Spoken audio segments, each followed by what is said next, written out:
I don't know if any of y'all have ever really got down on some crawfish. And I don't know if it was like the pound of marijuana that we smoked or the 10 beers that I had. But the first time I ate a crawfish at Nick's house out of this giant, it was like a trough. It was like a trough of crawfish.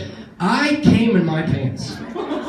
And I don't know if you've ever had your hands covered in crawfish jizz while your leg is covered in your own jizz, but it's fucking joyful. It was one of the greatest experiences of my life. So, thanks, Nick. That shit was dope.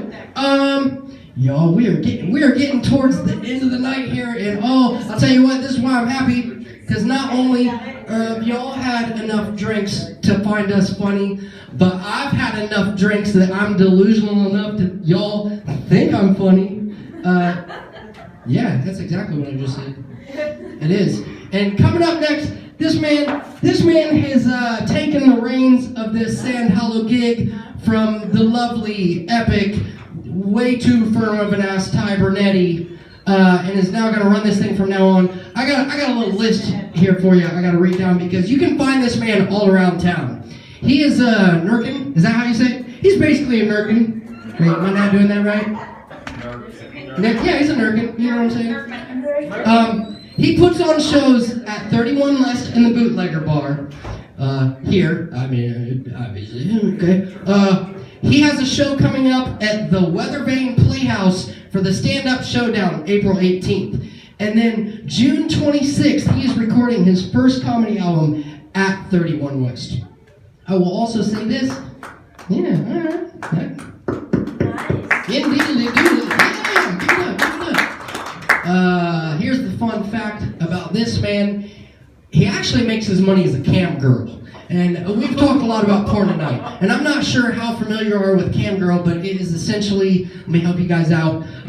It's a dude or a woman who like takes off their clothes for their webcam. I'm not exaggerating, it's hot. I'm just saying it's hot. But please, put your hands together for our headliner tonight, Destin Richardson.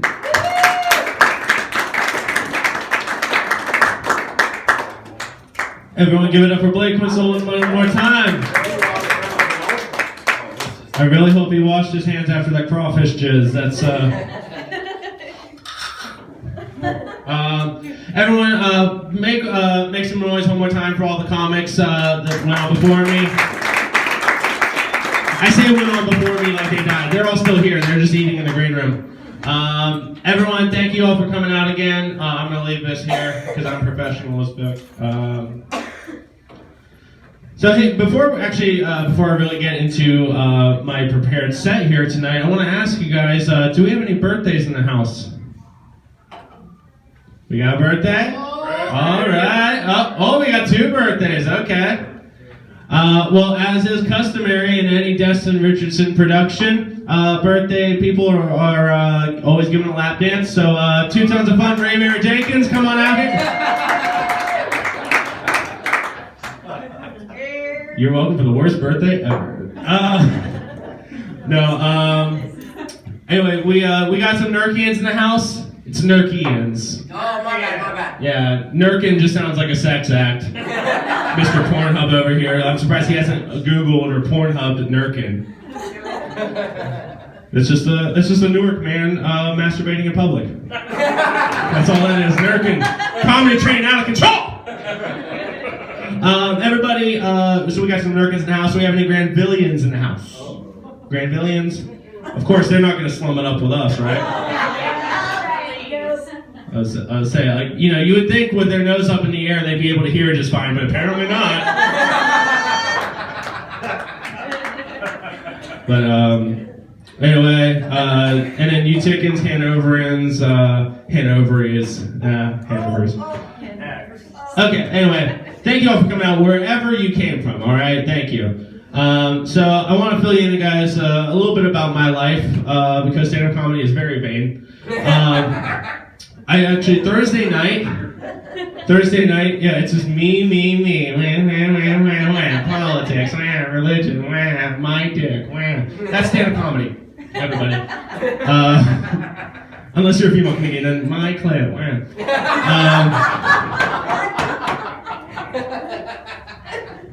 So anyway, about myself, my clip. Man, no, I'm kidding.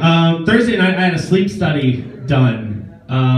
Just in case you guys thought I was some millennial. Oh no, I'm elder millennial. I got a sleep study done. Oatmeal raisin cookies are my favorite. I have a 401k and a mortgage. Yeah.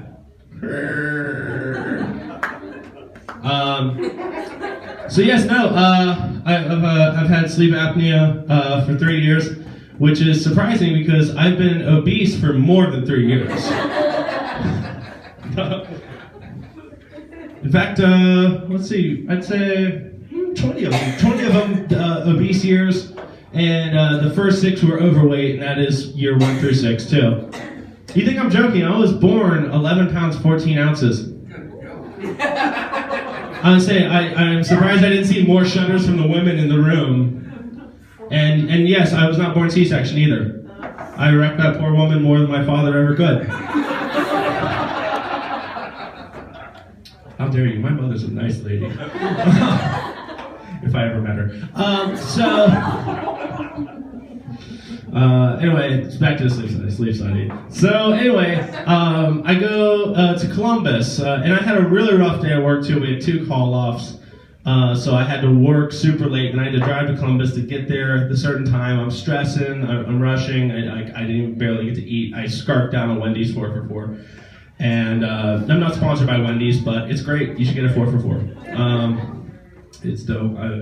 So anyway, I get there, and it's 7:45 when we're supposed to ring the bell. They let us in, and there's actually I didn't realize it wasn't just me. I thought I thought I was special. I thought I would get one. No, there's 3 other guys for the sleep study as well. So we go in and we all get put into our rooms, and our rooms look like DoubleTree by Hilton rooms. I mean, they're really nice quality rooms. And so the nurse comes in and all that, and says, okay, hey, we're gonna go get everyone else put in, but stay right here. And I was like, okay, I will. And so she leaves, and I'm worried. I'm going into this. I'm very nervous about the sleep study because I had to not drink alcohol the day before.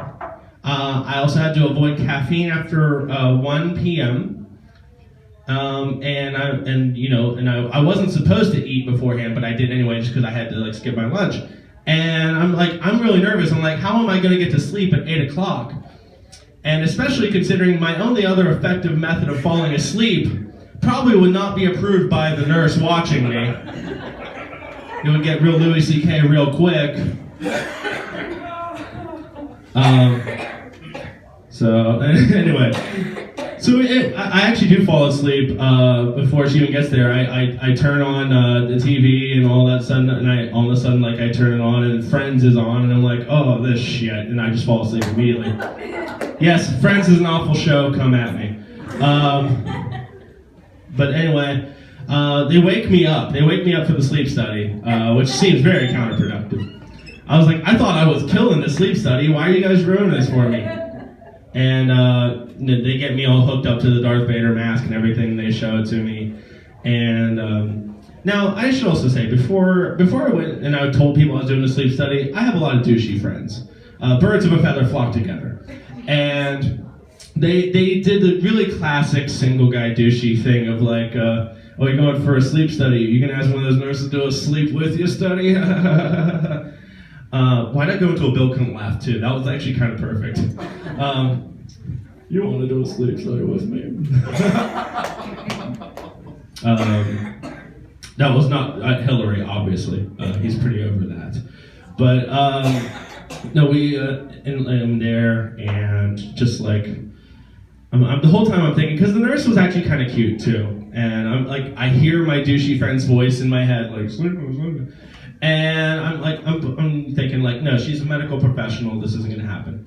And then she starts asking personal questions that are a lot more than any other medical professional has ever asked me questions. She's asking so where you live? And I was like, oh, Newark. And it's oh, what do you do? Oh, I'm a mailman. How big's your dick? What? I'm just flattered she called it a dick. Most people call it a clit. No, that's a gross exaggeration, by the way. Then, but no, I was like, holy shit, I could go asleep with her study. But no, I didn't. Even though, as I joked before, sleep apnea, it's mostly common with people of obesity. I mean, there's the occasional exception, but for the most part, it is a fat man disease. And so I thought it was kind of cool that when I walked in and I saw the 3 other guys, I looked at them and like for one of the first times in my life, I'm like, I'm the hot one. I walked in there and I was like, I want room number 1, please. Room number 1 for me. Thank you. And but yeah, no, it was great. So anyway, speaking of medical procedures too, also the day before my sleep study, I had a root canal. Yeah, exactly. Like this week has been great. It has been great for me. The thing is with the root canal too is like, you know, I was just I was dreading, you know, because I had one before. I had one before, and it sucked. It was awful. The people didn't know what they were doing. So I get in there, and the nurse asked me, "He's like, do you want the laughing gas, or do you want us to do traditional numbing?" And I've never been offered the laughing gas before, and much like in my time in college, if I'm offered something, I'm not turning it down. It's rude. And so I'm like, yeah, let me get the laughing gas, and puts it on, and gives it 5 minutes, nothing at all. And the dentist comes in, and he's even like, how many fingers am I holding up? And I'm like, 4 and 1 thumb. He's like, oh wow, it's not working. Oh my goodness. And he's like, you think it's working at all? He's like, are you like feeling like blurry or fuzzy or anything? He's like, no, not at all. And it's like, oh, well, okay. And then I'm like, oh great, one more drug that doesn't have power over me. Like took edibles in college, nothing. Laughing gas, nothing. Like, I might just roll the dice with crack now. I got a good track record going for me. The odds are in my favor. But no, anyway, during the actual procedure itself, the doctor is talking, and they keep asking me questions because it's kind of a joke in the dentist community to have a full-on conversation with you when they know damn well you can't answer back. It's kind of like waitresses, like they ask you something when your mouth's full of food, right?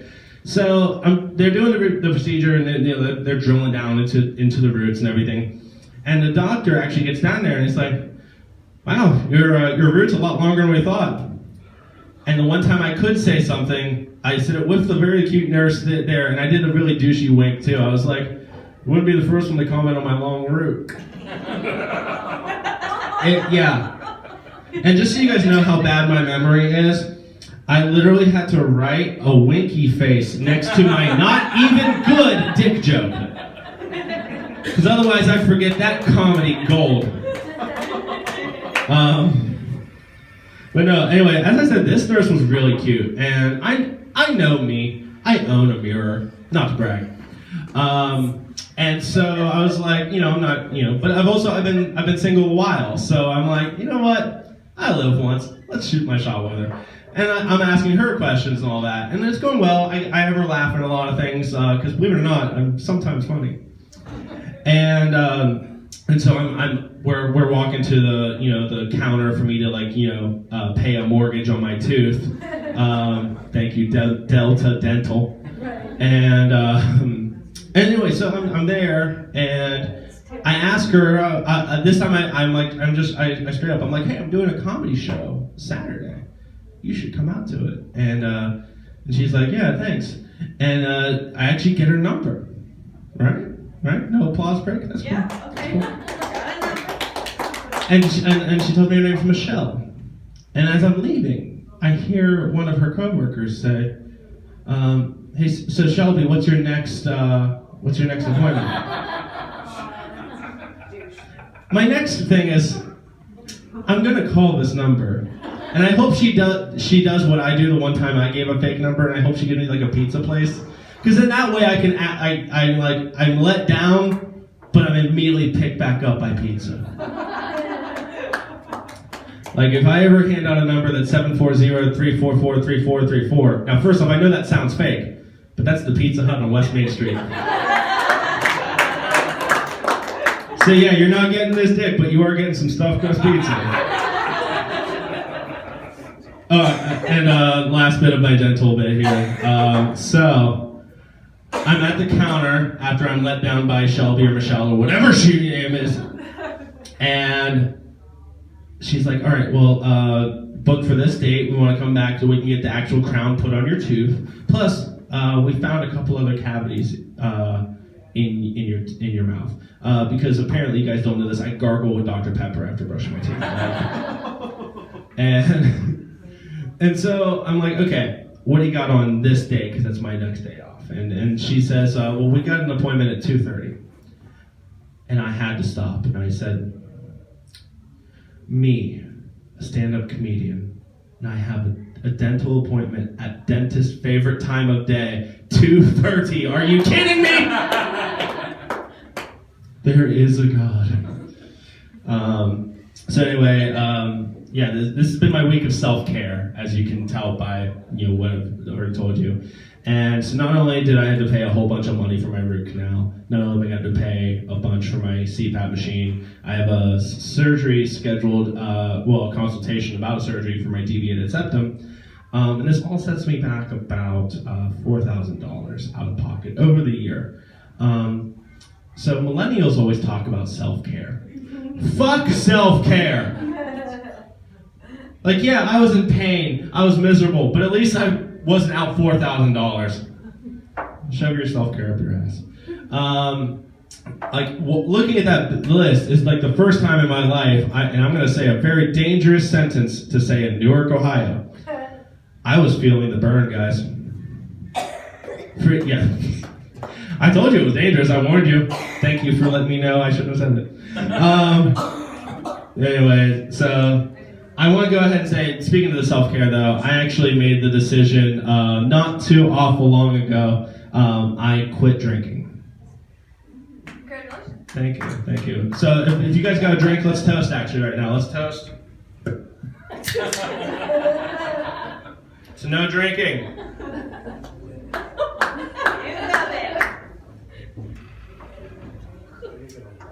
Funny thing about stand-up comedians is we lie. No, I actually did. This is my first drink in all of March, actually. Believe it or not, I quit March 1st not because I ran over somebody. It's not like legal reasons. I just want to lose some weight for my album I'm doing June 26th. So that's just the best way for me to do it, and that's why I'm drinking Miller Lite. Only 3.2 carbs, I think, 95 calories. I don't know. Stone Cold Steve Austin drank it, so it's cool with me. But I actually, and I'm also celebrating tonight too. Because I actually have already lost 10 pounds of my 30-pound. Thank you. Mostly Kegels. If there are any confused men in the room, find your nearest woman. They will be happy to explain what a Kegel is. By the way, can we talk, obviously it's good to have a lot of muscle mass. Can you imagine having 10 pounds of muscle all right there?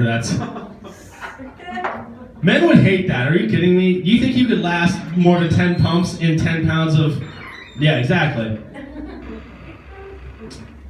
Although it would give me a great excuse. Thank you, the one restrained chuckle. But anyway, the trick actually is I've been working out a lot, and I've been throwing up a lot. Sadly, a lot of my weight I've ever lost has been mostly from food poisoning. Not from working out, not from diet. No, just from very, very poor choices in fast food. A couple days ago, actually it was about a week ago, I went to Taco Bell. Yeah, I went to Taco Bell. Yeah, Taco Bell, I was, but to be fair, in Taco Bell's defense, mostly because I still want them to endorse me, Taco Bell the drive-thru closes at 2. And I got there at 1:59. Needless to say, they were not happy that I was living Moss. And so I go there and I get, my usual cheesy gordita crunch combo. I get the cheesy bean and rice burrito. I get that disgusting burp in the mic. So professional. And so yeah, I don't know if they like took the food back, to the walk-in, or if they just shut the heat off. But yeah, I woke up 5:30 in the morning, violently puking my guts out.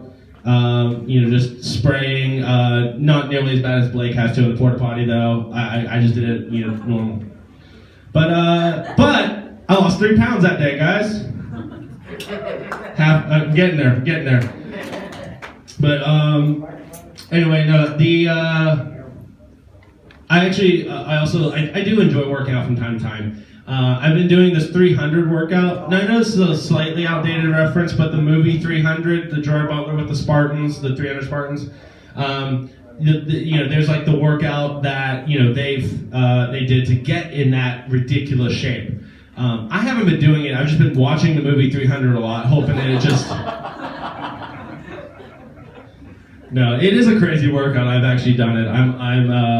You do like 100, like you do like 100 reps, and then of a couple different workouts, and then you go to the next set. I'm up to 10 of each, so baby steps. Then one thing about working out too also is like, can we all just agree that, and it's 2020, this is weird for me to say, working out's really gay. Like, it is very homosexual. Let's be clear. It's homosexual. Like, you get these big tatted out gym bros, right? In their cutout, tap out shirts and everything, and they're like, "Hey, bro," it's like, "You gonna lift?" And he's like, "Yeah, you know I'm gonna lift, bro." And he's like, "Cool. All right, I'm gonna lay down on this bench, and I want you to put your nuts in my face while I grunt and sweat, and arch my back up real pretty."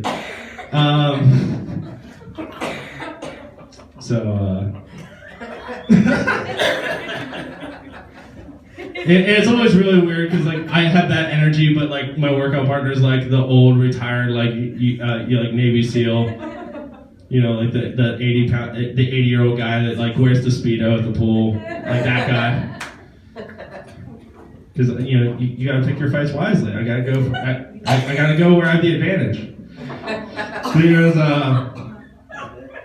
So a lot of ways I got to this shape is, again, I eat a lot of fast food. As I said before, I'm single. It happens. I myself, I'm a big fried chicken fan myself. I'm all about fried chicken in any form. However, I do not patronize Chick-fil-A because they're very famous anti-LGBTQ stance. Many of my best friends are gay, my aunts are gay, my boyfriend is gay, and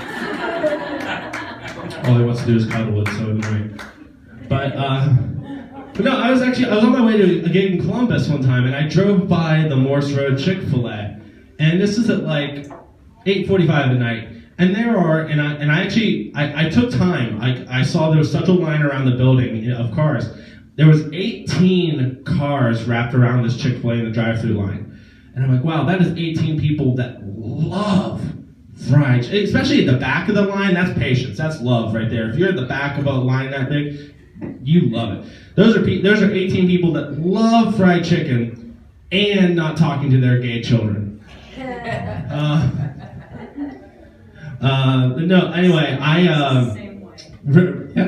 yes.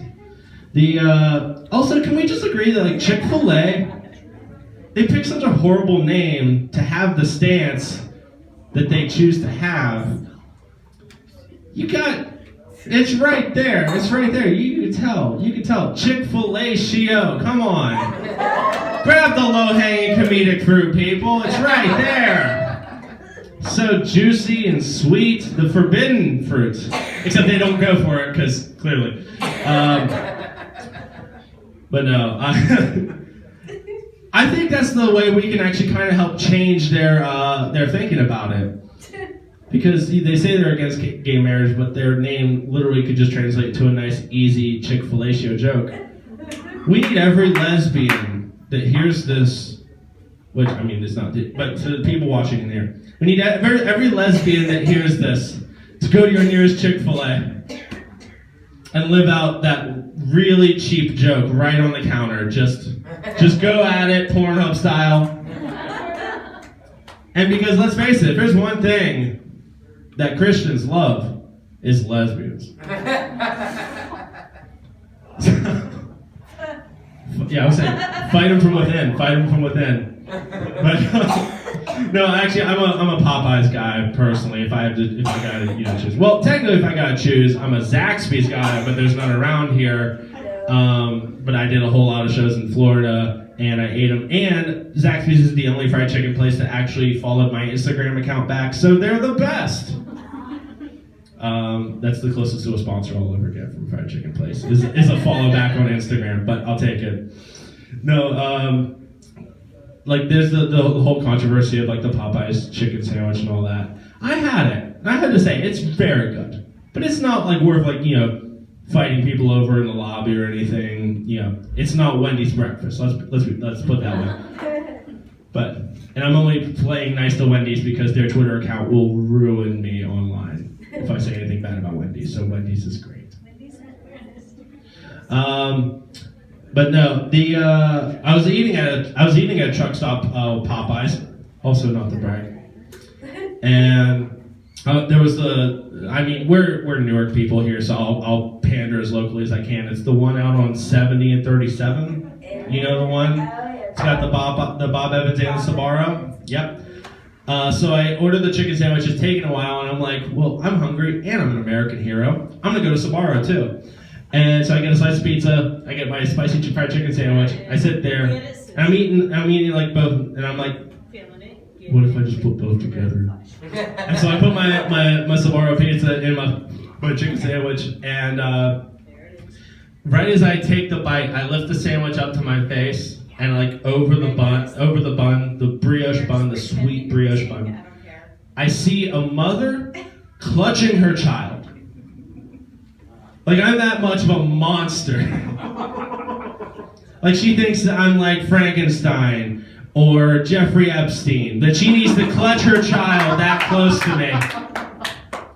Or Joe Biden. I had to make up for that Bernie quote earlier that I even warned you about. But no, yeah. So I'm gonna go ahead and wrap it up. I'm getting kind of towards the end here. Do we have any Lord of the Rings fans in the house? All right, awesome. For those of you that don't know, I'm gonna give you the greatest summary of Lord of the Rings ever. 3 books about 2 little people taking a ring and throwing it in a volcano. I just saved you months of reading. But if you care to delve into the wonderful work of Tolkien, Led Zeppelin did, so that should let you know how cool it is. There's it's Frodo and Sam, the greatest not gay couple ever, and they are charged with taking the one ring, into the fires of Mount Doom, where they were created. It's the only place they could be undone, because it is the ring, the power of the life force behind it, is the Dark Lord Sauron. And Sauron's making a comeback, much like rickets and all the things that we thought we got rid of with vaccines. Thanks, anti-vaxxers. So anyway, one thing I love doing when I'm watching. You got this. You got this. We don't need that. It's okay. Drop the mic. Drop. One thing. It's not my mic, otherwise I won. So, Sauron. Again, he's like the dark bad guy. You have Darth Vader, Star Wars, you got Voldemort and all that. All the fantasy things have like a big, bad, scary, evil guy. I love, in my head, every time I see them on screen, I just love overdubbing my own dialogue for these villains as if they were spoiled white teenage girls. Awesome. Like, yes. And Sauron is the best example, because again, he's just obsessed over jewelry. And so I just imagine Sauron's like, Goonies, Saruman and like the Uruk-hai and all that, telling him like they've taken the ring from Riverdale. Well, find it then! I can't live without it! And yeah, this is just stupid. I took an edible that Blake gave me one time when I was watching Lord of the Rings, and that just hit me. Yeah. I was saying, did the same thing with Magic School Bus. Like, I was watching that afterwards, and I'm just thinking to myself, I'm like, the fact that they, like, I watched so much of this as a kid, I wonder why. And I was just like, oh yeah, it's probably because my 4th grade science teacher, Miss Petrie, was a violent alcoholic and called off work all the time. By the way, also, the fact that I had a science teacher named Miss Petrie, can we, like, talk about how great that is? That's all. So anyway, my last thing I want to go, as I said, I'm a Lord of the Rings fan. And I'm not a fan of marriage myself. I don't believe it for me. Obviously, it works for many people, just not for me. Much like butt sex. It's a great example, right? People that have been divorced think that's a great analogy, by the way. Yeah. So anyway, I'm a big Lord of the Rings fan, and if I was to make the mistake of getting married, the marriage ceremony is all about the women. Nobody's ever going to argue that. That is very much what the woman wants. The men, all we get is the proposal. That is our thing. That's our Super Bowl for it. And I planned the perfect proposal. Now, granted, I've told enough people, and the fact that I'm now putting it on video, I can't do it. That's why I'm going to tell it to you guys. The girl if I was to marry, the girl would have to be a big Lord of the Rings fan. It's a deal breaker. Sorry. So we would go to, we would fly to New Zealand, which is of course where Lord of the Rings was filmed. And I'd get the package and everything. We would go to Hobbiton. We'd see the Shire, all that. And before we leave the States and get on the plane, I would give her a replica ring of the One Ring, which actually I have and I forgot at my house. Nerd life. I should use this hand because it also shows a Harry Potter tattoo.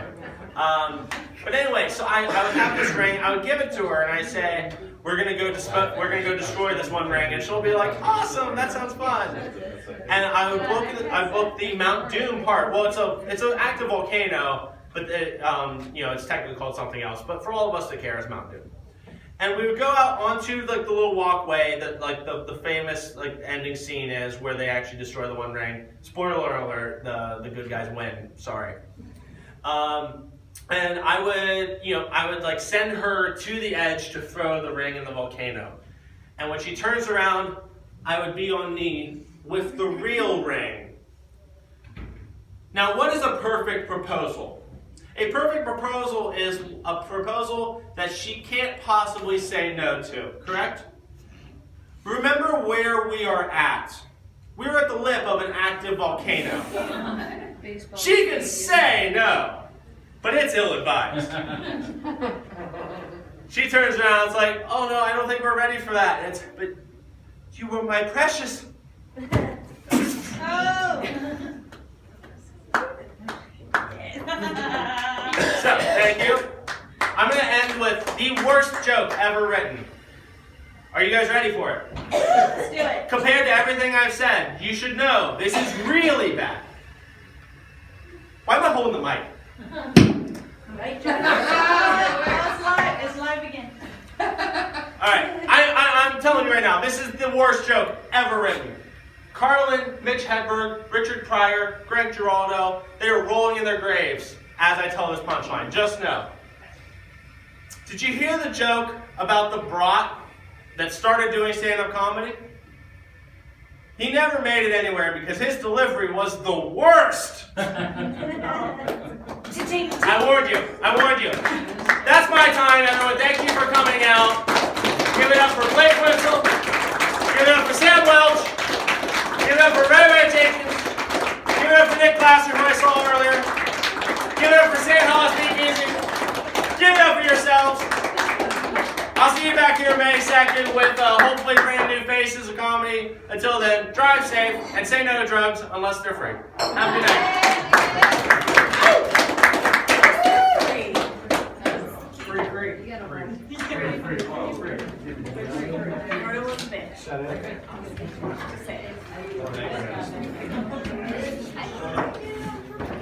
Frodo's the biggest bitch. Okay, bye.